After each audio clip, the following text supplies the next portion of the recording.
Esse é o começo de uma conversa que tem tanto assunto que não precisa ter fim. Mas por hoje vai ser ponto ou vírgula. Eu sou Uchi. Eu sou Mila. Sejam bem-vindos ao Ponto e Vírgula. Eu queria começar falando que a gente ficou bastante satisfeita com o resultado do podcast anterior, falando de felicidade compulsória. A gente ficou até um pouco apegada a ele, a gente até ouviu ele mais vezes do que a gente ouve os podcasts dos anteriores, né? E eu acho que essa conversa é um pouco complementar. Na verdade, tudo que a gente vem falando aqui, ele se complementa, mas esse assunto que a gente vai falar hoje também, a gente acha que tem muita continuidade com o assunto de felicidade compulsória. É bom quando a gente reescuta o que a gente próprio falou e, coincidência ou não, serve exatamente para aquele momento que a gente está vivendo, né? Então, essa semana, quando eu reescutei o nosso podcast, era tudo que eu precisava escutar exatamente para aquele momento. Então, é muito bom quando a fala se torna escuta. Isso é maravilhoso. E hoje, a gente está aqui refletindo um pouquinho sobre o que a gente chamou, o que a gente nominou aqui de disponibilidade excessiva. Que é um exercício que ser humano deveria se propor a fazer de uma forma saudável, de impor o seu próprio limite. Qual é o seu próprio limite para estar disponível para o outro? É quando você se machuca, é quando para você começa a fazer mal, é quando você diz, cansei, já não está dando mais. O que tem por trás disso? De onde vem tudo isso? E a gente estava até aqui conversando um pouco que, se você for pensar nas gerações, né, anteriores à nossa, essa questão da disponibilidade feminina era até ensinada, né? A mulher, ela é ensinada a estar disponível para o marido, para os pais, para o filho, para as pessoas. A gente tem que estar sempre sorridente e disponível, né? Pois não, posso ajudar? Pois não, o que você precisa? Não, claro que eu posso, claro que eu tenho tempo. E é muito interessante quando a gente começa a se dar conta disso e geralmente a gente se dá conta disso quando a gente está chegando em momentos de exaustão, né? Ou então, quando a gente começa a dar um limite, né? Que cada um, nesse caso, tem o seu. Porque as pessoas estranham quando você quer dar esse limite. Não é tão normal você ouvir um não quero fazer agora. Né? Não, eu não posso fazer agora. É muito, eu acho que é diferente, principalmente quando a gente está falando de gerações.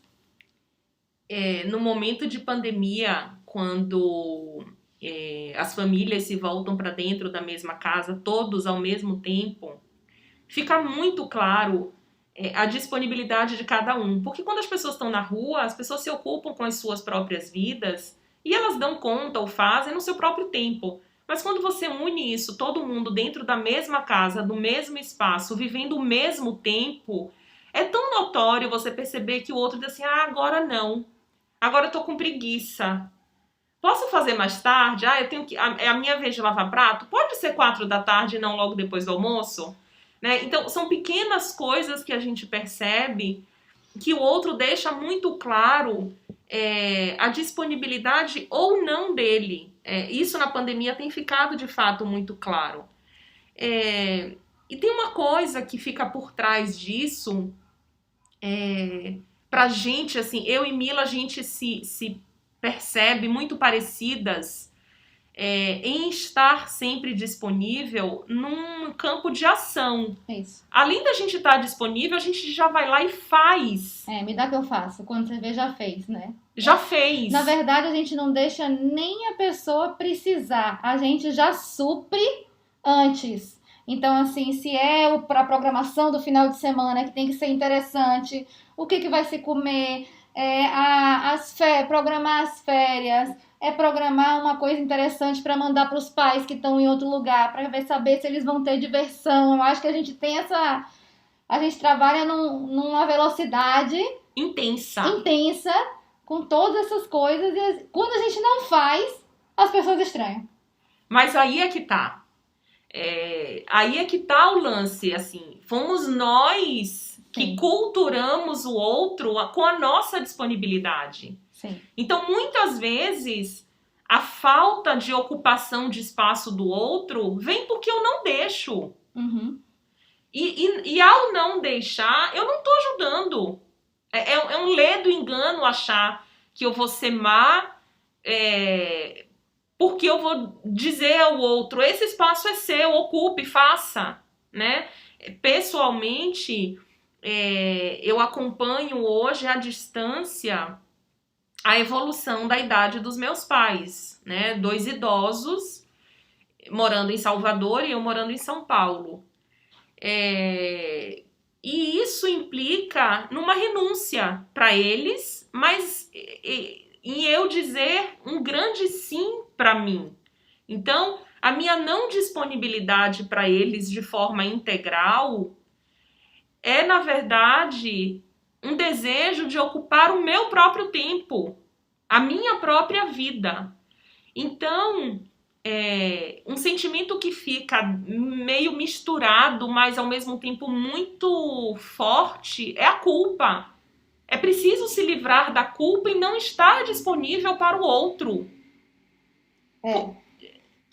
Eu acho que essa questão da culpa eu comecei a me pegar, na verdade era uma coisa que eu fazia inconsciente, mas eu comecei a perceber que toda vez que eu acordo, que eu abro o olho, eu já começo aquela lista de tarefas pensando nos outros. Não que eu não tenha os meus pensamentos, não, mas somente quando é sexta-feira e vai chegando o final de semana. Não, eu tenho que levar minha mãe em algum lugar para passear, eu tenho que ter um tempo para fazer isso com meu marido, e meus cachorros que não ficaram comigo a semana inteira. Então eu começo a me colocar aquele bando de tarefas e às vezes o que eu mais queria era não fazer nada. E que as coisas surgissem, do tipo as programações, as ideias, surgissem do espaço do outro. Mas como se eu nunca dei? Se eu nunca dei esse espaço? E aí eu acho que dá para compartilhar um momento bem interessante. Ano passado eu fiz um tempinho, eu fiz umas 5 ou 6 sessões de terapia cognitivo-comportamental. E a terapeuta ela me pediu para eu fazer um exercício de trazer algumas qualidades minhas e alguns defeitos. E aí eu levei, né? Eu fui falando algumas coisas do tipo que é bem a minha cara, né? Que eu gosto de conversar, que eu gosto de fazer essas coisas que eu tô falando aqui, que eu faço, do tipo de fazer os planejamentos, que eu sou uma pessoa que eu tenho uma escuta boa pro outro, que eu sou uma pessoa generosa. E fui falando outras coisas, e aí no meio das negativas eu falei assim, eu também sou, e isso já era a terceira e quarta sessão, ela já tinha uma noção das coisas que eu passava, como eu era mais ou menos. E aí eu falei assim, eu também sou egoísta. Ela falou assim, não, calma, peraí. Como assim egoísta? Pelas coisas que você tá me falando, pelas coisas que você toma conta dos outros, essa disponibilidade toda que você deu. Ela me perguntou assim, por que você trouxe egoísta? Eu falei, não, porque às vezes as pessoas me falam assim, eu sou egoísta. Ela falou assim, pessoas próximas? Eu falei, sim. E aí ela falou assim, vem cá, essas pessoas te chamam de egoísta no momento que você não faz o que elas querem que você faça? E aí eu dei esse pause que eu dei aqui agora e falei assim, geralmente sim, e eu tenho dito mais não. Ela falou assim, então se perceba que talvez essa qualidade negativa que você está falando aí não seja tão negativa. É negativo para o outro, né? E assim, eu comecei muito uma questão de trabalhar o meu tempo e o meu espaço. Então, às vezes a pessoa me pergunta assim, Camila, você pode fazer isso para mim? E eu falo, não, agora eu não posso. Mas você não tá fazendo nada. Eu falei, eu não tô fazendo nada e eu não posso agora. E ao mesmo tempo que é muito corajoso fazer isso, mas tem uma culpinha interna ainda, sabe? A outra pessoa lá, ela não tá tendo noção do que eu tenho essa culpinha interna, mas é muito difícil fazer isso. Mas ao mesmo tempo também é muito bom você ter a disponibilidade do seu tempo, mas essa liberdade ela tem um preço, porque culturalmente isso não é normal. Não é normal. Para mim bateu uma sensação muito doida, assim, esses últimos dias, assim. Acho que no excesso de afazeres por conta da pandemia, por conta de estar longe da família, de morar sozinha, me veio um peso grande, assim. Foram dias esquisitos mesmo, assim. E no insight, numa conversa com a minha analista, eu falei para ela uma frase que ela falou: Mariucci, é isso, assim, eu tenho uma sensação real de estar sendo consumida o tempo inteiro. E eu sempre me coloquei nesse lugar de ter que dar, seja um conselho, seja um ombro amigo, seja um ensinamento para minha equipe de trabalho, seja dizer qual é o melhor caminho. É como se eu estivesse sempre numa prateleira disponível para o outro vir me consumir. Cara, mas isso é muito pesado. É muito pesado. E eu me dei conta disso agora. Assim, nesses dias, especialmente nesses últimos dias. E eu dei um ponto, sabe, Mila? Primeiro, assim, foi uma vírgula de reflexão. Mas eu dei um ponto final nessa história. Eu não quero mais seguir por esse caminho. Eu não quero ter a sensação de estar sendo consumida. Porque o outro lado disso é que eu não requisito do outro. Por que não requisitar do outro? Onde que está o erro? Onde está a dificuldade em pedir, né? Por que não pedir? E talvez onde está a dificuldade a gente aceitar uma coisa que não seja tão perfeito como a gente queria. Ok. Né? É o que o outro tem para dar. Isso. Né? Então, eu ainda estou no exercício, assim, o ponto final ele já veio, eu já entendi, não quero mais. Mas eu acho que a continuidade disso agora, para mim, enquanto exercício pessoal, é como quebrar esse padrão. O não eu já sei, eu não quero mais. Mas como quebrar esse padrão? É dizendo de uma forma leve, não, agora não dá. Simples assim, né? Respeitando a vontade mesmo.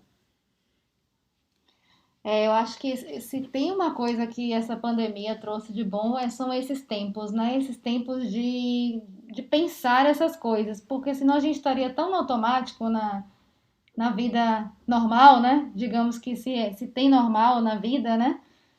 Que a gente não perceberia essas coisas. Porque a gente tá num momento, assim, eu acho que mais tensionado, né? Então eu acho que essas coisas todas, elas estão tipo num caldeirão borbulhando. E fica muito mais fácil de ver do que no dia a dia. E essa sensação de exaustão devido a essa jornada múltipla, né, que a gente tem hoje em dia, que você não tem mais pessoa trabalhando na sua casa para ajudar com a limpeza, né? A gente tem que fazer, dar comida, a arrumação da casa, a ir para o trabalho, a fazer todas as tarefas. Então isso leva a gente a uma exaustão. A gente fica perguntando, cara, peraí, não era assim, né? Não era assim. Não era assim. Não era. Onde foi que eu errei, né? Então, eu acho que... Você ia falar daquele livro, né, que você... é verdade. Mas eu queria só falar aqui da reflexão, assim, se a sua disponibilidade é uma disponibilidade que, ok, não tá te atrapalhando em nada e não tá, né, fazendo com que você não faça as suas coisas, ok, nada a se pensar. Mas se isso tá trazendo esse peso, essa culpa, eu acho que sim que é um bom ponto a se levar em consideração. E o livro, tem um livro muito legal, eu adoro essa Ruth Manus, eu acho que é assim Ruth Manus, que fala, né? Eu adoro os livros dela, eu falo que se eu tivesse que escrever de alguma forma, seria muito próximo do que ela escreve. Que é Mulheres Não São Chatas, Mulheres Estão Exaustas. E eu acho que é fantástico. A gente viu um trechinho aqui de uma fala da Marta Medeiros, que é uma outra escritora também que a gente é super fã. E Marta disse assim: perigoso é a gente se aprisionar no que nos ensinaram como certo e nunca mais se libertar, correndo o risco de não mais viver sem um manual de instruções. Quem disse que tem que ser daquele jeito, né? Quem disse que tem que ser como ensinaram? E por que a gente não pode reaprender, né? E fazer essa disponibilidade ser mais leve? Pausa, vírgula e diz, agora não. Verdade. Fica pra depois. Muito bom. Até mais, pessoal. Até mais.